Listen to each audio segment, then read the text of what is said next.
As you hear, ladies, please welcome the graduates for 2013 of UBC.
Ladies and gentlemen, please stand for the academic procession.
Please remain standing. My name is Sarah Morgan Sylvester, and I am honored to be the Chancellor of the University of British Columbia.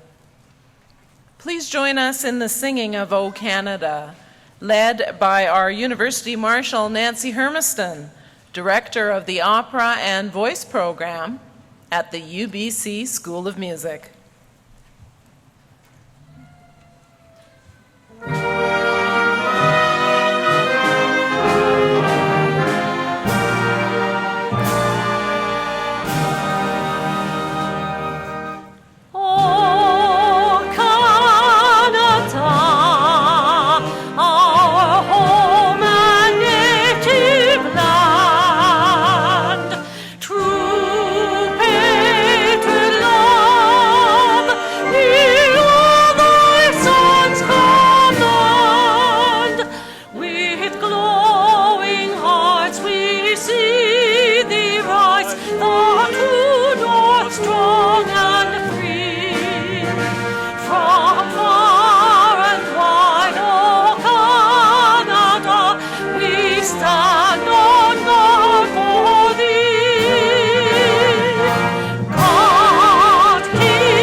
Thank you very much, Nancy. We pause for a moment to give thanks, spiritual and temporal, for the blessings we share in this wonderful world, this great country, this blessed province, this splendid university. And we respectfully acknowledge the traditions and customs of the Okanagan Nation and its people, in whose traditional territories we are gathered today. We give thanks for these proud students, their families and friends, on this most happy occasion. Please be seated.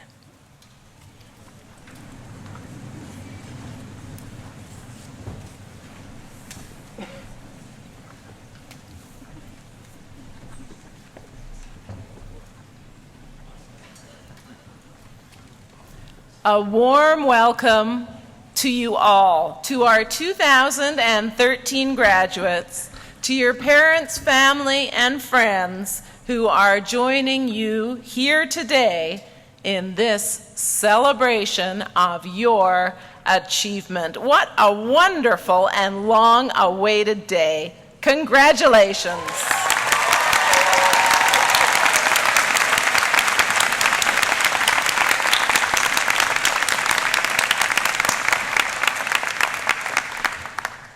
Spring is my favorite time of year.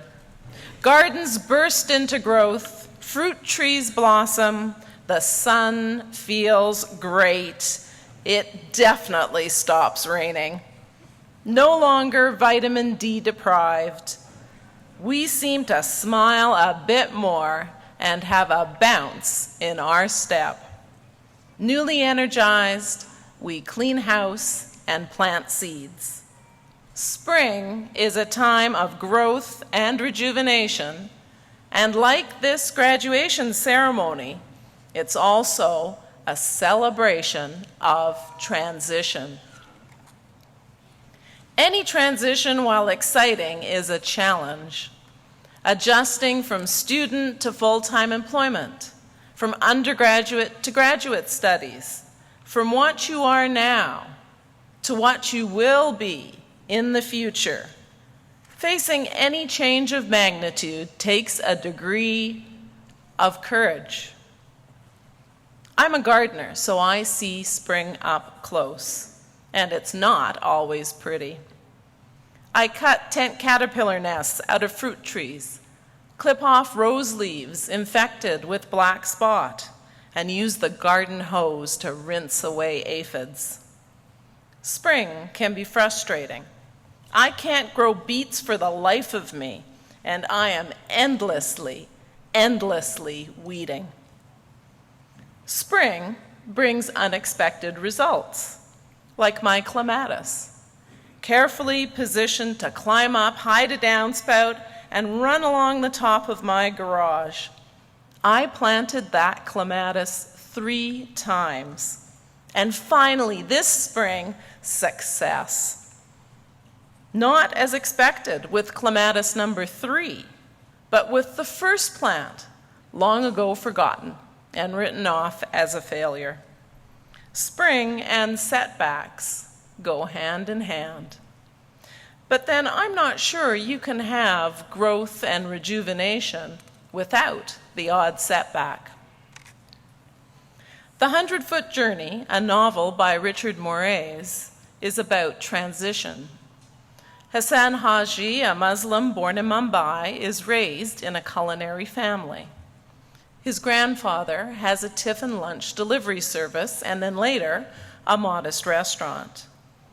They live in transition on the edges of a slum. As Hassan says, we were not of the shanty town or of the upper classes of Malabar Hill, but instead lived on the exposed fault line between these two worlds. Living on an exposed fault line does not sound comfortable. But many of us do exactly that as we struggle to reconcile our home life and our work world, our cultural roots and the culture of the place where we live today, our family's expectations and our own hopes and dreams. I once believed that transition consisted of a concrete series of events with a clear start and a definite ending, like going to university and successfully graduating. But now I think life is an overlapping series of transitions, and it is not always comfortable. Looking back, perhaps one of the greatest benefits of attaining my UBC degree was that the process made me decidedly uncomfortable. I was challenged with living on my own, making new friends, and understanding new concepts. There was certainly frustration and the odd setback. But like spring, it was a period of great personal growth. I hope we've made you a bit uncomfortable too. And with that, given you the tools to not just cope, but thrive with transition. In the 100-Foot Journey, Hassan's mother understands the importance of new experiences and exposes him to different cultures through food. They dine at a French restaurant together, and in Hassan's words, the strangeness of the place overwhelmed me. I didn't know where to begin with this stiff menu, such exotic-sounding dishes like bouillabaisse and coq au vin, and I looked panic-stricken at my mother. But Mummy smiled kindly and said, "Never be afraid of trying something new, Hassan. Very important. It is the spice of life." A university is like a smorgasbord of new things. And while sometimes it may feel as though you've been drinking out of a fire hose, your next new experience is just around the corner. As you graduate, your challenge is to keep finding ways to have those new experiences that make you feel just a bit uncomfortable. Now, I'm not suggesting that you be one of the 35 and counting Canadians signed up for the Mars One project. But it is important to keep your world large, to seek and embrace change. Those changes don't need to take you to new planets. Sometimes the most challenging transitions are those closest at hand. For example, the title, The 100-Foot Journey, refers to the distance between the only two restaurants in a small French village. The Haji's larger-than-life, boisterous East Indian restaurant and a traditional 2-Michelin star French restaurant and country inn. The journey may only be 100 feet, but it is the most uncomfortable and difficult part of Hassan's transition from cook to truly great chef. When I was first asked to be UBC's volunteer chancellor, the thought made me a little uncomfortable too. After all, I'm not an academic. My background is in business. But I try to do something that scares me on a regular basis. And you know what? I found that this group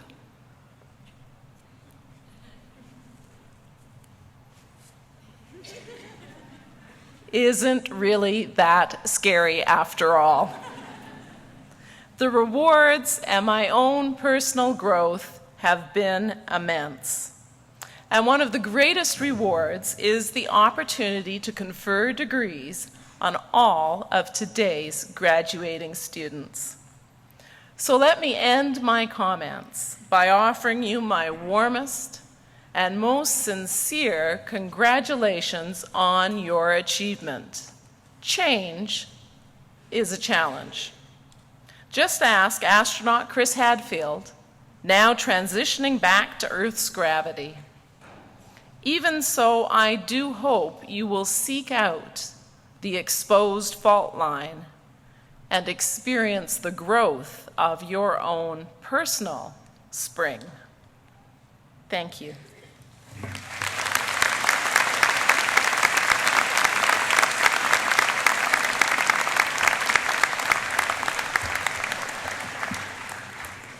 Good afternoon. I'm Stephen Toop, and I have the honor to serve as President and Vice Chancellor of the University of British Columbia. Distinguished colleagues, honored guests, members of the UBC graduating class of 2013, you are graduating into a complicated and perplexing world. Of course, most generations probably think that their time is particularly tough. So perhaps we should all just get a grip. You could be completing your studies at Cambridge in 1348, facing the Black Death. Graduating in 15th century Salamanca, subjected to the Spanish Inquisition. In 1835, from Trinity College, Dublin, with the prospect of starvation from the potato famine all around you. Or in 1943, almost anywhere in the world surrounded by war and fear. Our troubles and worries are real, but they're less daunting. Yet it's true that the world is perplexing and complicated. Oh, but have courage. Few people on earth are better prepared than you to take the world on, complex as it is. And that's because you have the gift of a university education. Not free, but a gift nonetheless. A gift still denied to the vast majority of young people on our planet. Here's what Albert Einstein had to say about studying. Teaching should be such that what is offered is perceived as a valuable gift and not as hard duty. Never regard study as duty, but as the enviable opportunity to learn to know the liberating influence of beauty in the realm of the spirit for your own personal joy and to the profit of the community to which your later work belongs. In this brief quote, Einstein ties together four important ideas. First, that teaching and learning are gifts to the individual student. Second, that they're enviable opportunities, enviable precisely because they're not afforded to everyone. Third, teaching and learning are liberating because they're beautiful in and of themselves. And fourth, they also help the wider community because of what the student has to offer as a result of his or her studies. I want to focus briefly on that fourth point, that an education is a gift not only to individual students, but to the community as a whole. Now, in the most obvious sense, the gift is what we might typically call skills.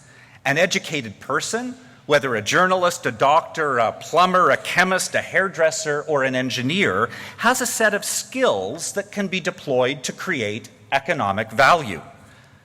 Governments all around the world are fixated with this limited notion of education as a means to generate the skills required to fuel the economy. In times of profound economic change like our own, governments are also rightly concerned to ensure that the skills people are learning match the jobs that will be available.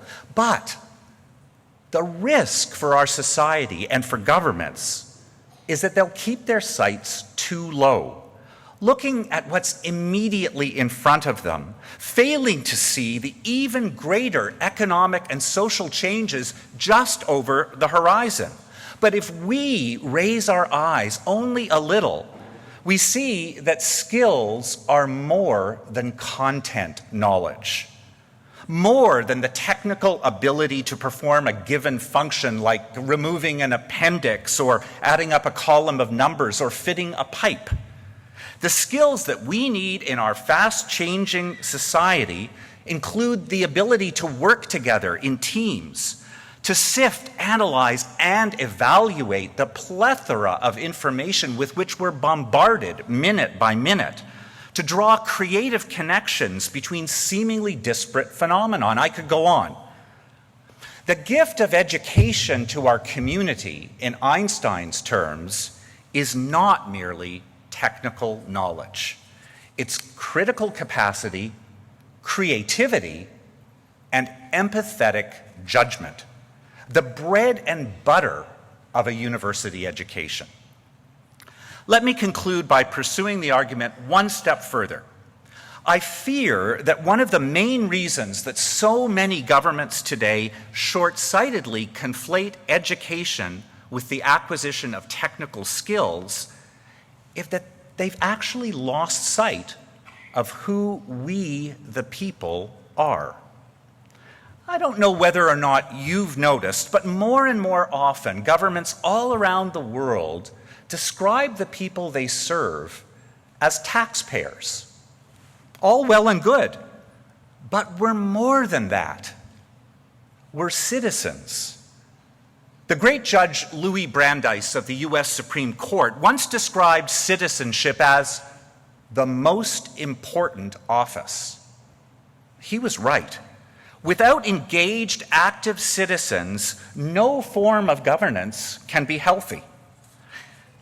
And engaged, active citizenship is promoted by a good education. Now, I'm not saying that you can't be a good citizen without an education. There are millions of examples to the contrary. But the first aim of education, I believe, is to help us become better citizens, not just of countries, but of the world. And that's why we so often talk of leadership amongst our students, why education is so much more than the acquisition of technical skills. Taxpayers are passive, doing their legal duty by completing their forms and writing checks. Citizens voice opinions and organize their societies. They take action in the face of injustice and inequality. Educated citizens deploy their critical capacity, creativity, and empathetic judgment to become leaders of citizens. That is your potential, and one that I wish our governments would more firmly embrace. Consider this encouraging idea as I close. It's from the cultural anthropologist, the great cultural anthropologist, Margaret Mead. Never doubt that a small group of thoughtful, committed citizens can change the world. Indeed, it's the only thing that ever has. If you think there are things out there in the world that need changing, get out there and try to make it happen. Be engaged citizens. That's what education is all about. Good luck to each and every one of you, and congratulations.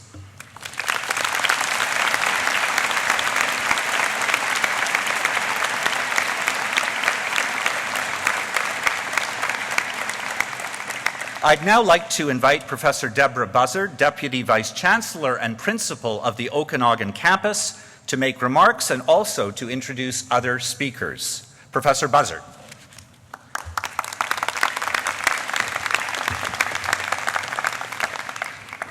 Thank you very much, President Toop. It's a great pleasure to be here today to celebrate the graduates of 2013.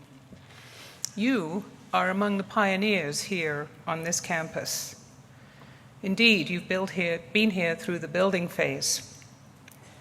You have made the University of British Columbia richer by your presence here on this new campus, and you'll continue to do so by the promise that you take with you into the world. What an experience the past 4 years, or perhaps even 5 or 6 or 7 for some of you. What an experience to be here as the campus emerged from a building site, the huts, the mud, the construction, to what it is today. When you began as students here, you were encouraged to make this university your own. Many times during your years of study here, you have heard or read the UBC motto, "Tuum est," behind me on these big blue screens. It translates to, "It is yours. It is up to you." Now that you're graduating, this phrase takes on new meaning. The future, in fact, is up to you.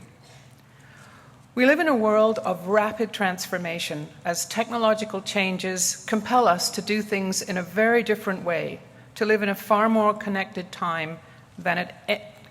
way than in any time in the past. Much of this is good, and we're coming to our senses day by day with regard to the environment, to social injustice, which is harder to hide and harder to hide from in our connected world. And advances in healthcare hold the promise of improving billions of lives. But so much remains that we can and must change. International strife, famine, and too many gross injustices continue to undermine the civil and sustainable world that we all seek. And this is where you will shine, where your impact will truly be felt, whether in business, in education, across the sciences, the arts, politics, and health. Your UBC education and experiences have shaped you and your ability to change your world and to contribute to your business, your society, and your communities. Simply put, we, my generation, look to you now to make this world a better place. We know that you're smarter than us and that you have the capacity for bold and great contributions. I speak for our entire campus community in saying that we are all very proud to have been part of your preparation for the challenges and opportunities ahead. We have given you our very best. You've benefited from the wonderful professors here and opportunities to learn and grow far beyond the classroom and out in the community internationally. And we have grown and learned with you. And so it's natural that we have a tremendous hope for the future, because our future is very much in your hands. I'll quote Nelson Mandela, the great South African leader who completed his university's studies in a prison. Education is the most powerful weapon that you can use to change the world. So I close with very sincere congratulations on your achievements to date that have brought you to this place today. UBC aspires to change the world, and you will be the way we make real our ambitions. It is truly over to you now. Tuum est. Think and act boldly, innovate and contribute. You can, you must, you will make the world a better place. We wish you the greatest success in the exciting new journeys that you each begin today. Thank you.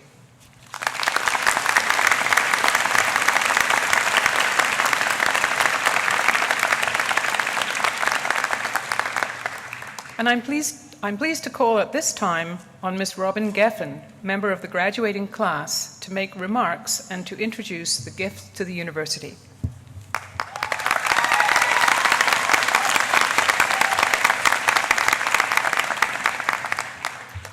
Madam Chancellor, honored guests, and fellow graduates, here we are, the day of our university graduation, the day for most of us that marks our complete transition into adulthood.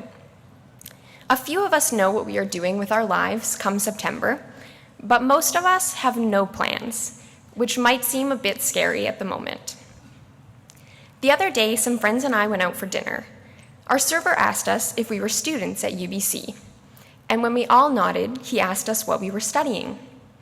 My friends replied, and when it was my turn, I responded with, I just graduated. And so began my quarter-life crisis. While it might seem a little overdramatic to call my fear of graduation a quarter-life crisis, I truthfully think that it is a sign of just how important my time at UBC has been to me and to my fellow graduates.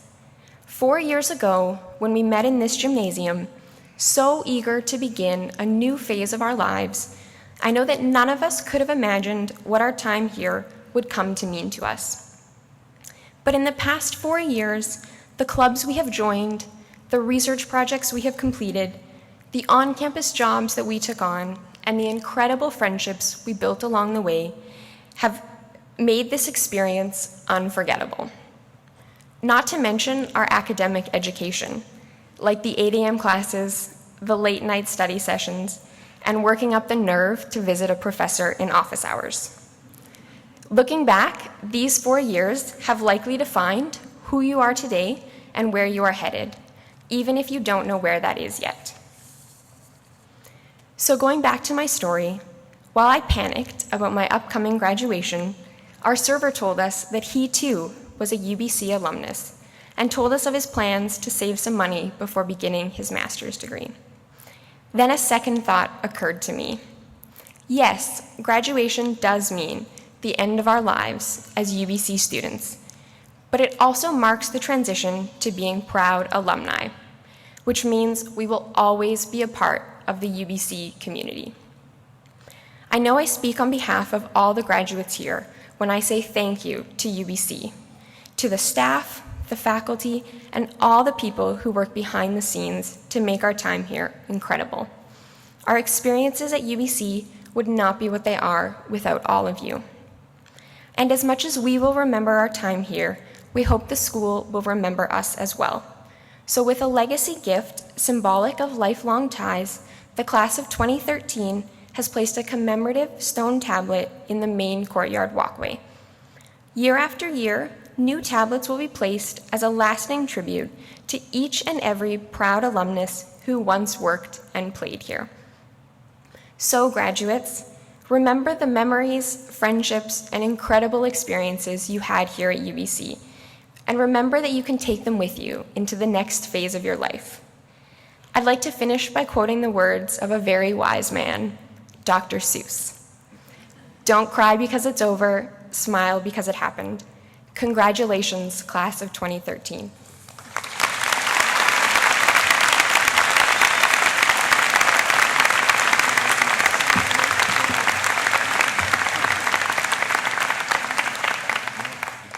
Thank you so much, Robin.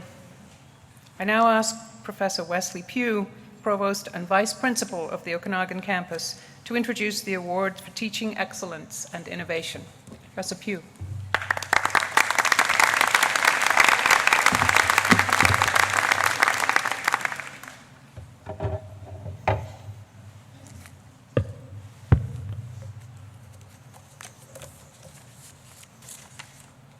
It is my pleasure to introduce the Award for Teaching Excellence and Innovation.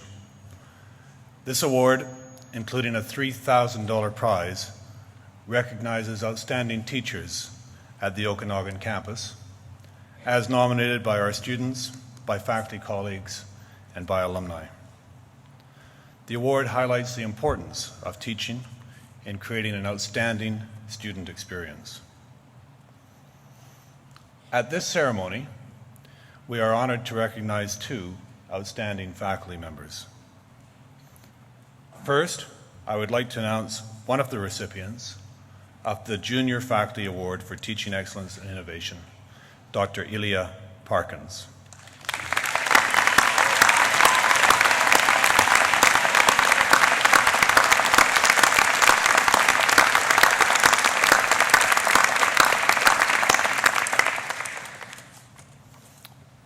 A citation was prepared for Dr. Parkins by those who nominated her, and I'm going to read to you what it says to give you an understanding of what her contributions have been like on this campus. Dr. Ilya Parkins is an assistant professor of Gender and Women's Studies in the Irving K. Barber School of Arts and Sciences. Dr. Parkins is a dedicated scholar who consistently and consciously brings to the classroom her research along with the latest issues in her discipline. A gifted and enthusiastic teacher, Dr. Parkins has been responsible for the Gender and Women's Studies program since 2007, serving as program coordinator and program advisor. By developing long-term mentorships with her students, she has significantly expanded the program and most recently has developed an innovative proposal for a major in gender, women's studies, and sexuality studies. Please join me in congratulating Dr. Ilya Parkins.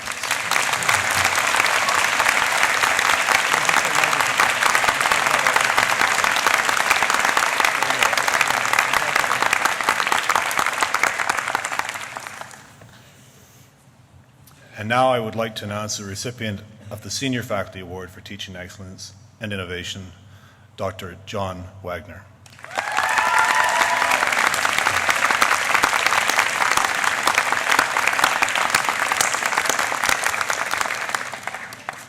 I actually have notes before me as to what to do if John Wagner is absent, because by a miracle of airline connectivity, he arrived just 2 hours ago from Papua New Guinea, where he was engaged in scholarly work.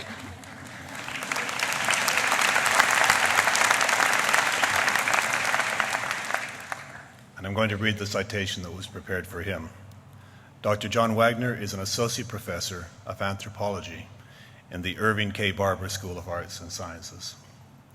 Dr. Wagner is recognized as a gifted and passionate teacher who inspires his students to become engaged in researching contemporary issues such as water use and climate change. His active research in water governance, political economy, and international development finds its way into problem solving with his students in and out of the classroom. An outstanding mentor for undergraduate and graduate students, Dr. Wagner finds unique ways for his courses to touch the hearts of his students. He encourages students to strive for excellence and to make a difference, instilling in them a desire to be good global citizens. Please join me in congratulating Dr. John Wagner.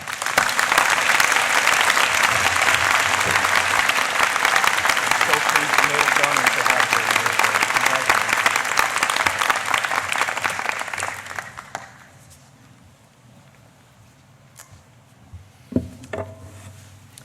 Will the candidates for degrees please rise?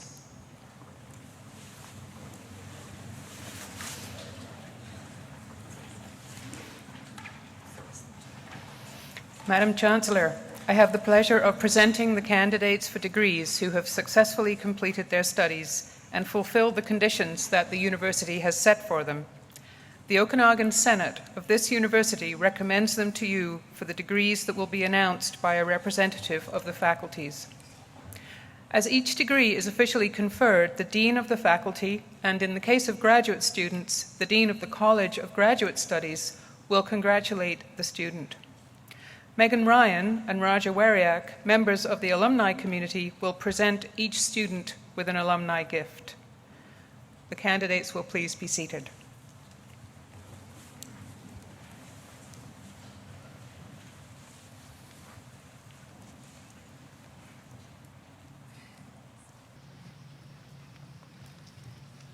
Madam Chancellor, I have the pleasure of presenting to you the candidates for the degree of Doctor of Philosophy. Jennifer Ann Hill.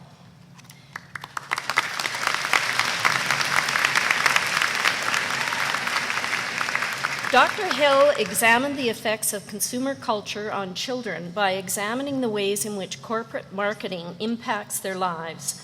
The results indicated that the corporate attack on childhood represents a significant threat to children's identity, self-worth, and capacity for critical analysis. Dr. Hill.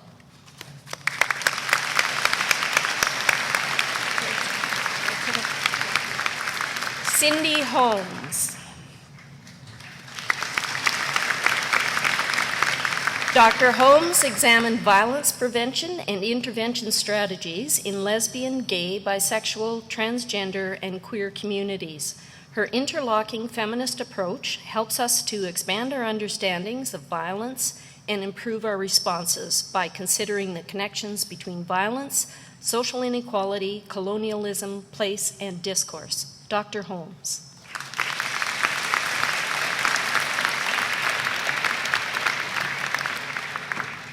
Tamil Rayan Kendall. Dr. Kendall studied why prevention of mother-to-child HIV transmission, a medical intervention that dramatically reduces new pediatric HIV infections, was not widely implemented in Mexico and other Latin American countries. She identified political, institutional, and cultural barriers and proposed policy and programming solutions to increase access, promoting women and children's health. Dr. Kendall.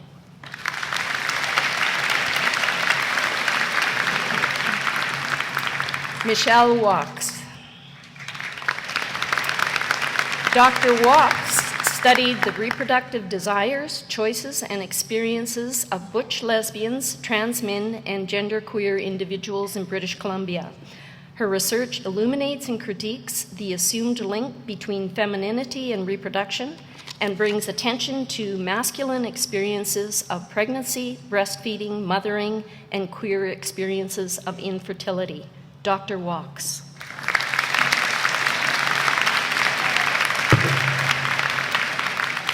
Julia Shaw.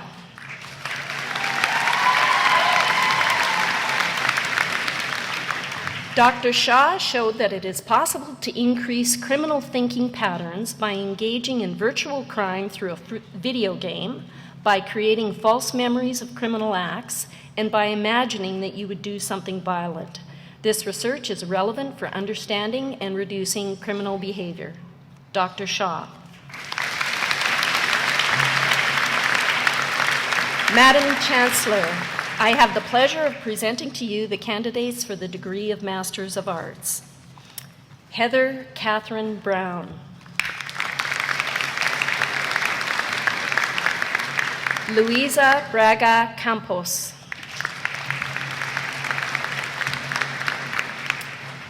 Jill Yvonne Mitchell Nielsen.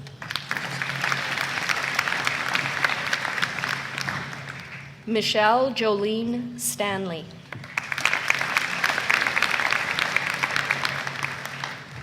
Krista Anne-Marie Westoby.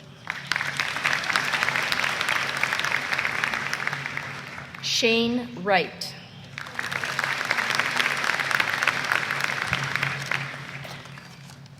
Robert Thomas Beggs.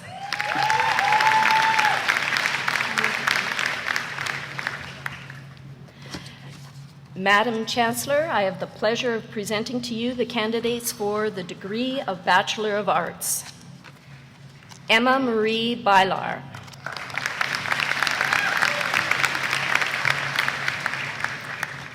Rebecca Chen.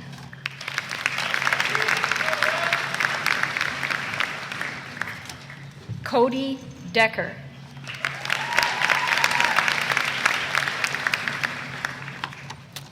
Lauren Howes.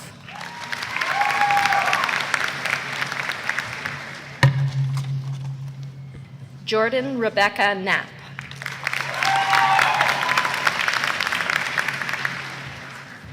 Samantha K. Plethick.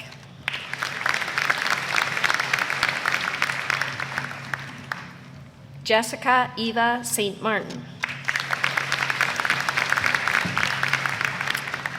Joanne May Taylor. Augusta Critchley. Robin Lily Giffen.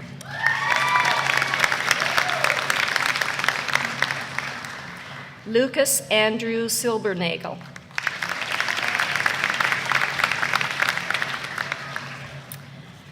Kylie Eleanor Littleford.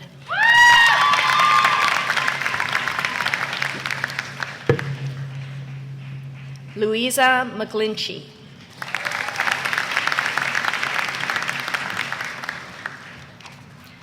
Suzanne Bonner.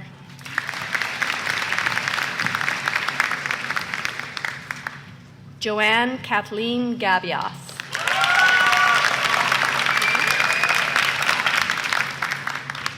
Shuang Lu.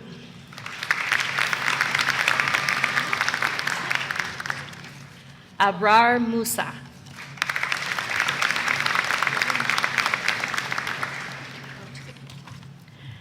Natnicha Tanaprakop.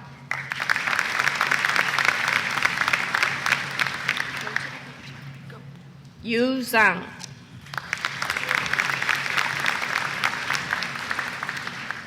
William Jai-King Wei.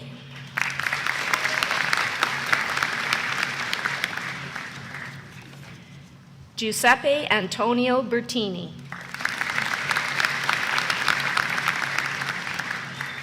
Mark David Wignall. Thelma Ubibi Obiakar. Ho Chang Young.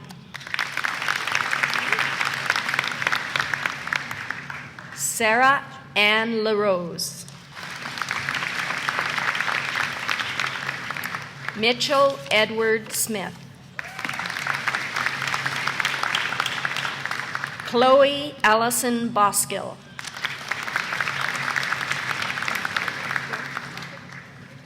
Carly Bowering. Corey Martin Wood.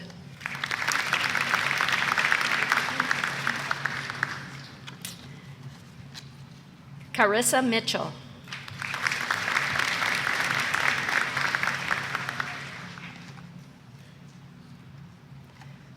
Brett Beaudry.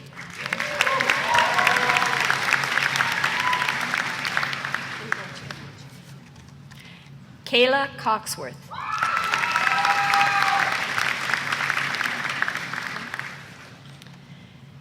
Sheena Marie Jeffroy.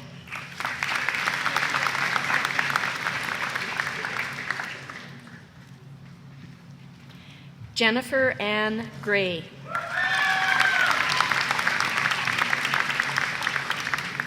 Randy Jacob Poole.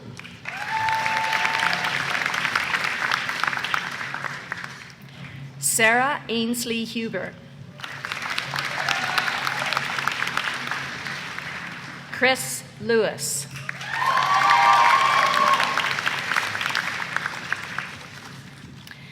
Dylan Jeremy Merle Parkinson.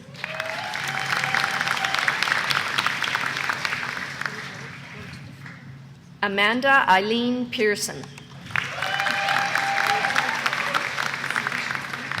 Lauren Elise Richardson. Adam M. Robertson. Dallas Sunvik.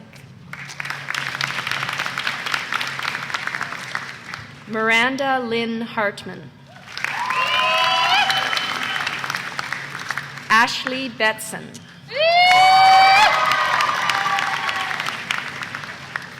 Chelsea Allison McClellan. Cole Fields. Alyssa Watt.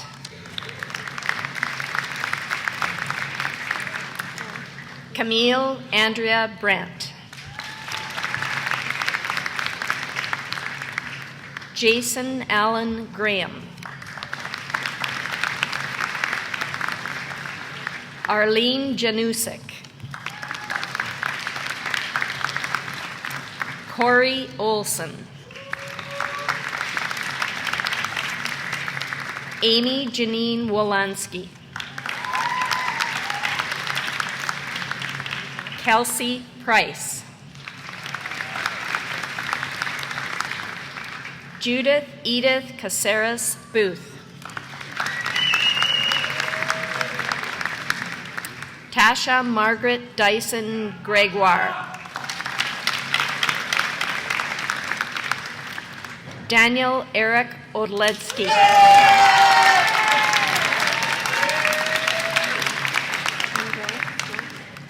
Kirsty Robin Ganzini. Ashley Cole McGaugh. Jennifer J. Robertson. Alana Catherine Marie Shields.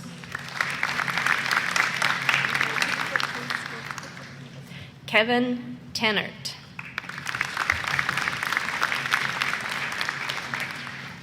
Lisa Alexandra Travis. Keenan Milne Turner.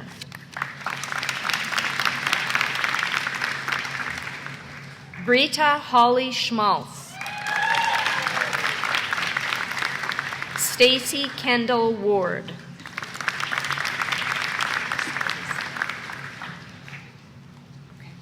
Andrew Peter Butterworth. Zachary Coates.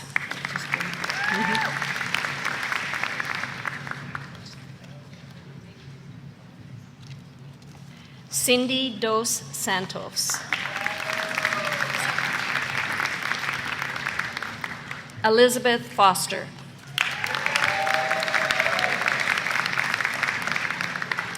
Ricky Eileen Fresu.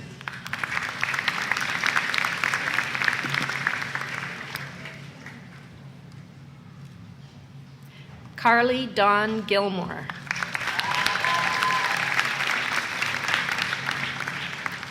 Morgan Selkirk.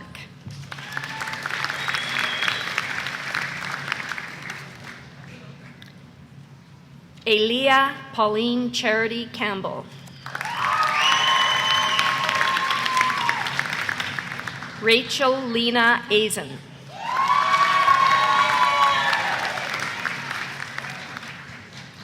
Jessica Stelkia. Joshua Joseph Steele. Alicia Grimard. Dion Kazas. Haley Maxwell. Carolyn Danielle Roberts. Terrence Chung.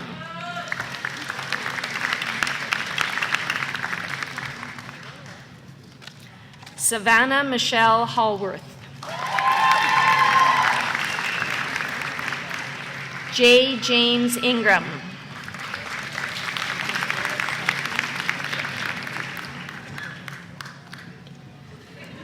Zachariah Cornell.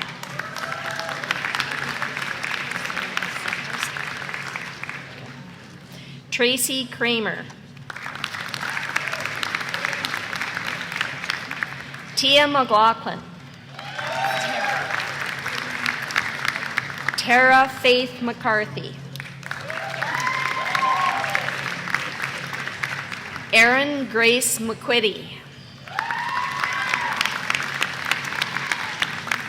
Jennifer Nadon. Ying Lin Kian. Sandra Sajursic. Paul Underwood.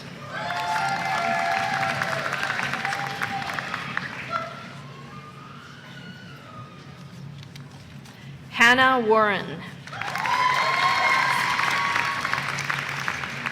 Kelly White.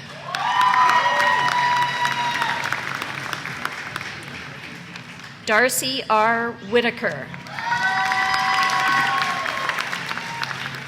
Alexandria Creelman.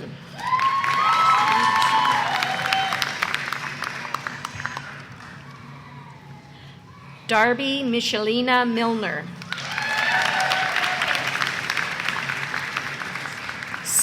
Samuel Henry Laboon. Jonathan Cathcart. Daniel A. England. Owen Harrison.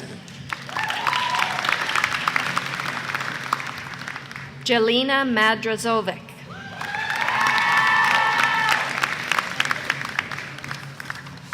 Julia Forshaw.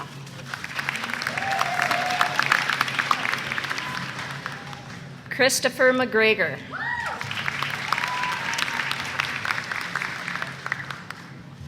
Ian Robinson.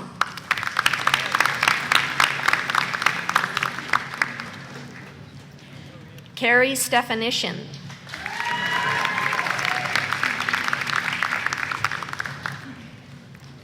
Abdul Rahman Rashid Alnar.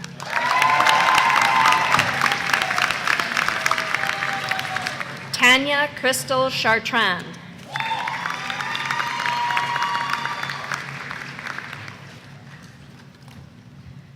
Carly Elizabeth Gressley Jones.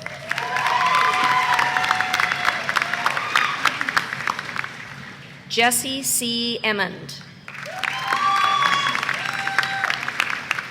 Sean Ronald Dale Hawkins.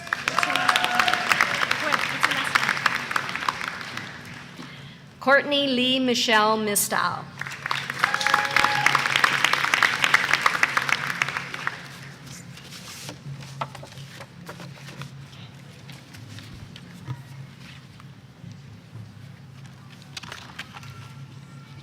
Kimberly Crosby.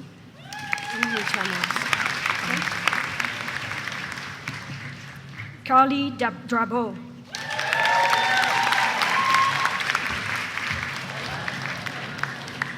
Scott Daniel Emerson.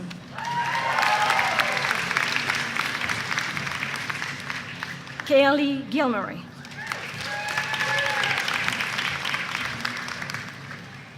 Carmen McDevitt.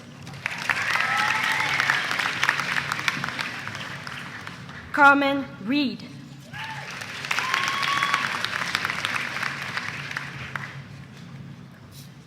Jesse Whiteman.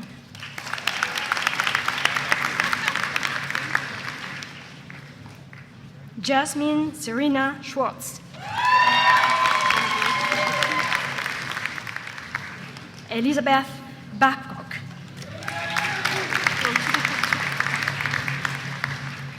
Paola Benavides.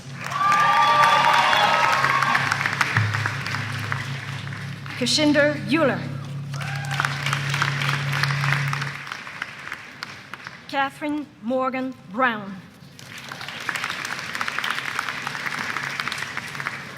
Robin Brown. Ji Han Cho. Morgan Cole.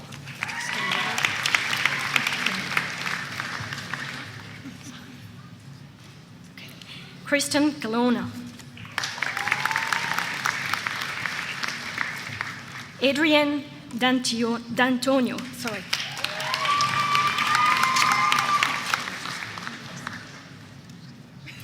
Jessica Donson.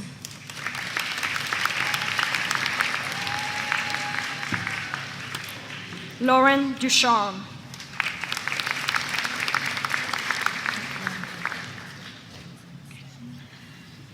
Ashley Morgan Edmondson.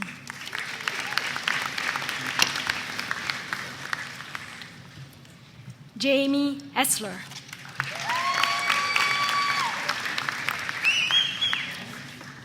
Jocelyn Joanne Marie Finesse.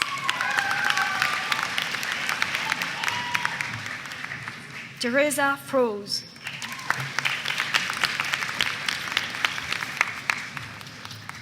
Stephanie Fuller.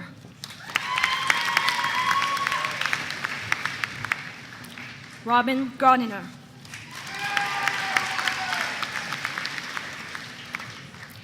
Jada Brandy Gonsalves.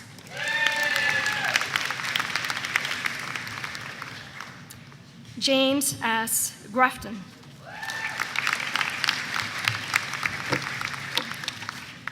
Ashley Kirsten Hall.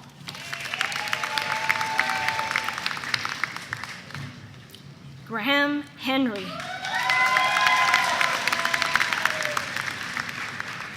Sarah Igoti. Jason Hulebeck.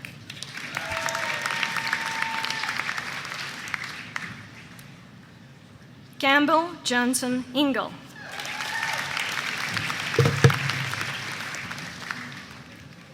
Danielle Jalovac.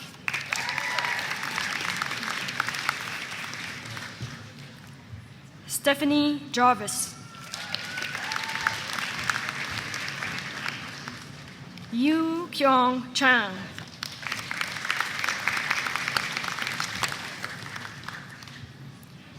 Harry Singh Kayla.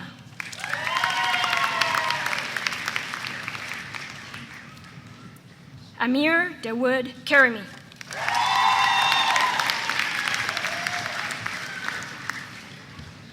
Jennifer Da Sum Kim.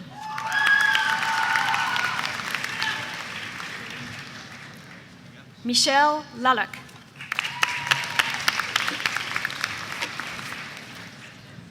Jessica E. Lawrence.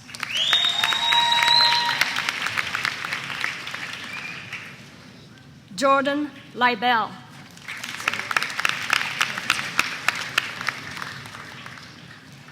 Pei Ying Lin.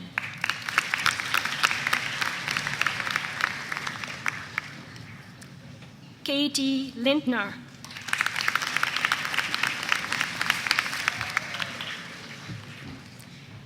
Matthew Vincent Livingstone.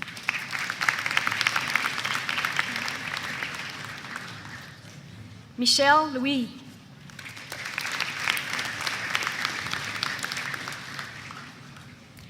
Aaron Lowe.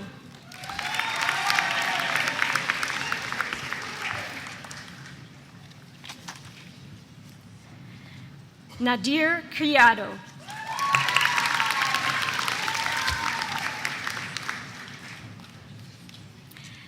Elizabeth Mickasker.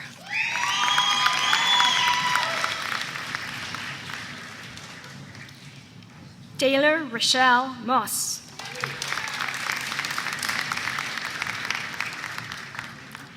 Tiffany Newton.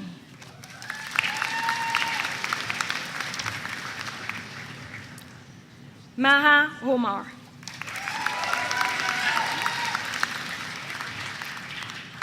David Alexander Oram.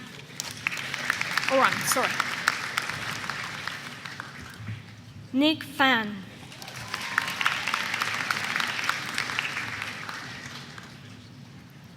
Michelle Rupitz.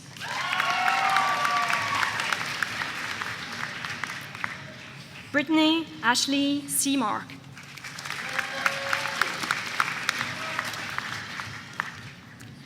Caroline Elizabeth Shaw.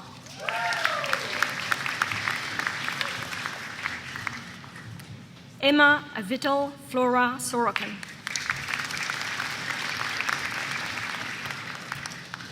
Gina Lee Staub.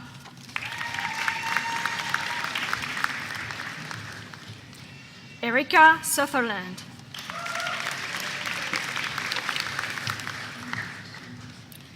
Louise Daloon.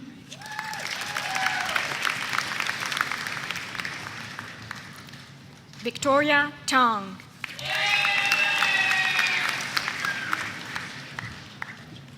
Darshan Singh Thind.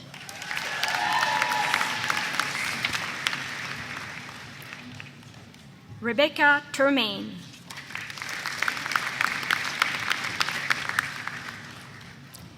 Caitlin Tyrell.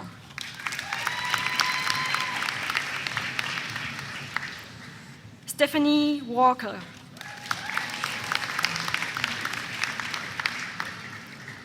Nicole Wallace. Rebecca Joa Wong.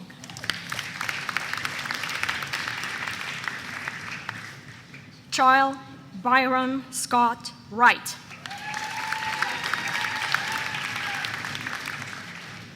Vanessa Zubot.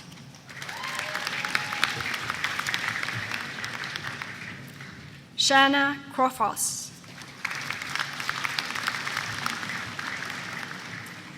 Darby Haber.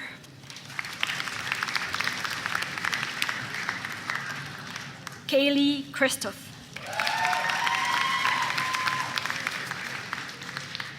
John Malcolm Pick. Kayla Marie Anderson.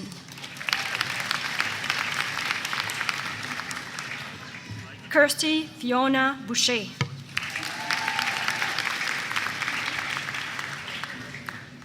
Alexander Grant Grower Skur.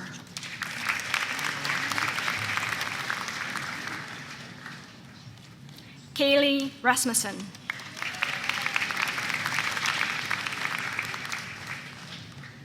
Scott Mendonça.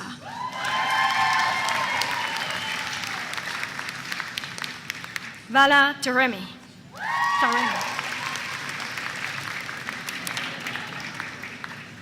Sarah Combs.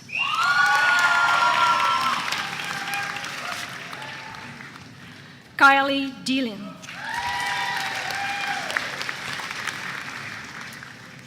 Morgan Page Hayes.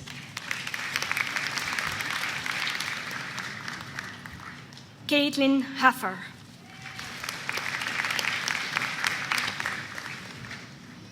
Kim Angelo Lund.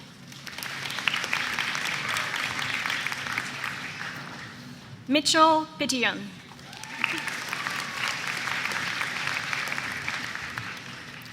Emily Ranger LePage. Krista Rowe.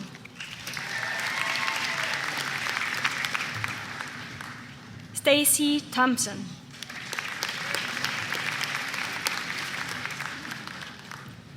Cece Jane.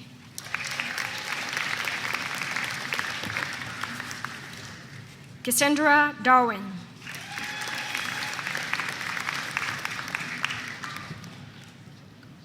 Gina Gastall, sorry.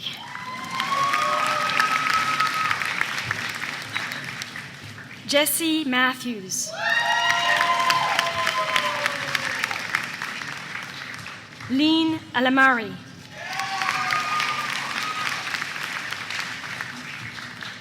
Robin Elsasser.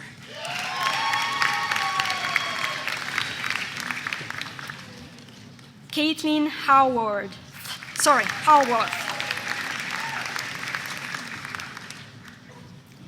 Karen McKay.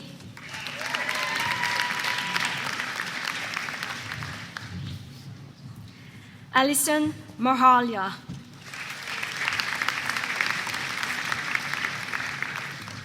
Yvonne Selesky.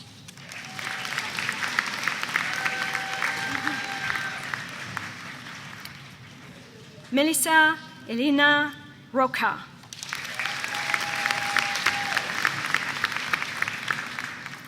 Savannah Paula Marie Zachary.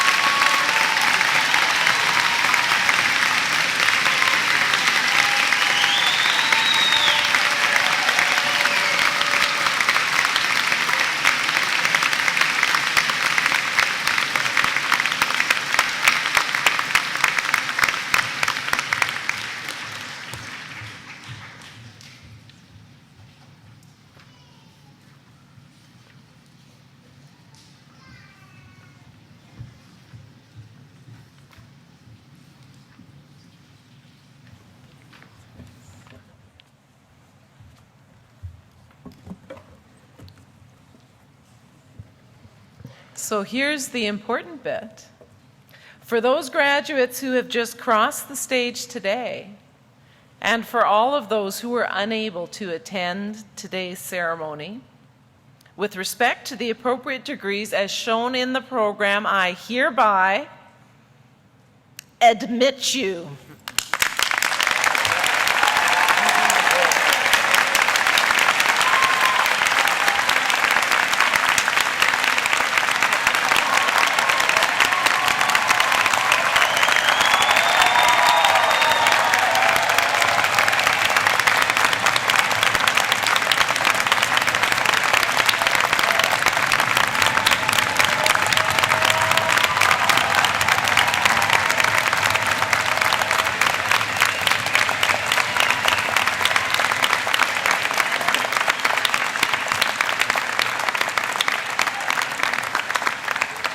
Will all the graduates please rise?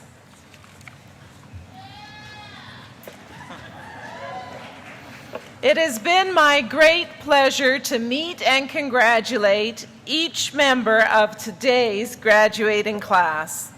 You've each invested a great deal of determination, focus, and hard work in obtaining your degree. And now, just as you graduate, this would be a perfect time for you to turn around and show your appreciation for the support of your parents, family, and friends by giving them a big round of applause.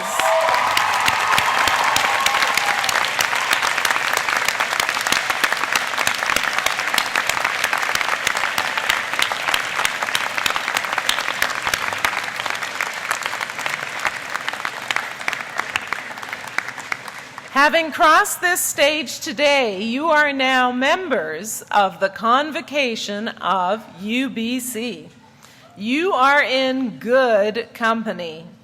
Since UBC began granting degrees in 1916, more than 290,000 men and women have crossed a stage just like this one to receive their degrees and have gone on to build our communities and shape our society. As alumni, your relationship with UBC is beginning anew. You can maintain your voice in the affairs of UBC through your elected members in Senate, by mentoring today's students, or by participating in UBC's many volunteer opportunities both here and abroad. And as lifelong learners, you're always welcome to come back and take a course or two. I encourage you to stay involved and be part of the future of this great institution. You have so much to offer UBC, as it still has much to offer you. To Amest. Please be seated.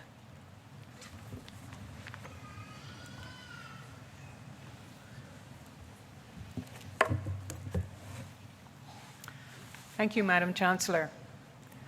The Governor General's Gold Medal is awarded each year to the student who achieves the highest academic standing at the graduate level. Since it was first awarded in 1873, this medal has become one of the most prestigious awards a student in a Canadian educational institution can receive. This year, the gold medal goes to Dr. Tamil Kendall. Would Dr. Kendall please come forward?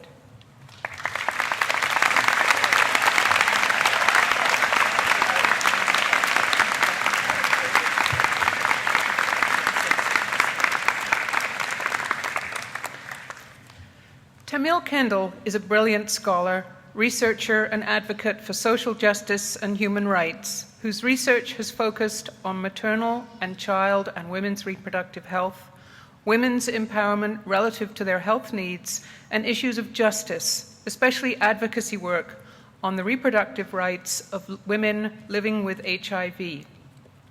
In 2009, Dr. Kendall's scholarly potential was recognized nationally when she received both the prestigious Trudeau Doctoral Scholarship, awarded to highly gifted individuals who are actively engaged in their fields and expected to become leading national and international figures, and the esteemed Vanier Canada Graduate Scholarship, created to attract and retain world-class doctoral students and to establish Canada as a global centre of excellence in research and higher learning. Winning either one of these is a rare achievement. To win both is simply extraordinary.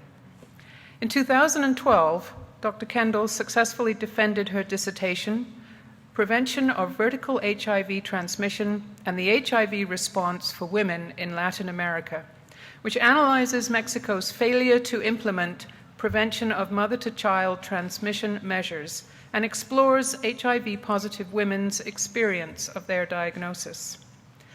Dr. Kendall now holds a 2-year Canadian Institute of Health Research postdoctoral fellowship at the Department of Global and Population Health at Harvard University in association with the Maternal Health Task Force hosted at the Women in Health Initiative under the tutelage of Dr. Anna Langer. It is my pleasure to present the Governor General's Gold Medal to Tamil Kendall.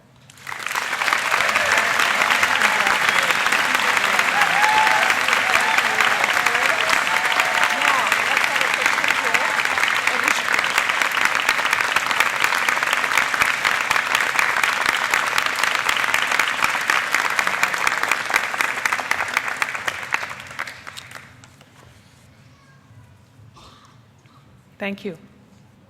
Ladies and gentlemen, this brings our ceremony to a close. I hope you have enjoyed it as much as I, and that all of you will be able to join us for refreshments, which will be served immediately after the ceremony in the courtyard in that direction. Guests are requested to remain in their places until the academic processions have left the building. Thank you all for joining us today.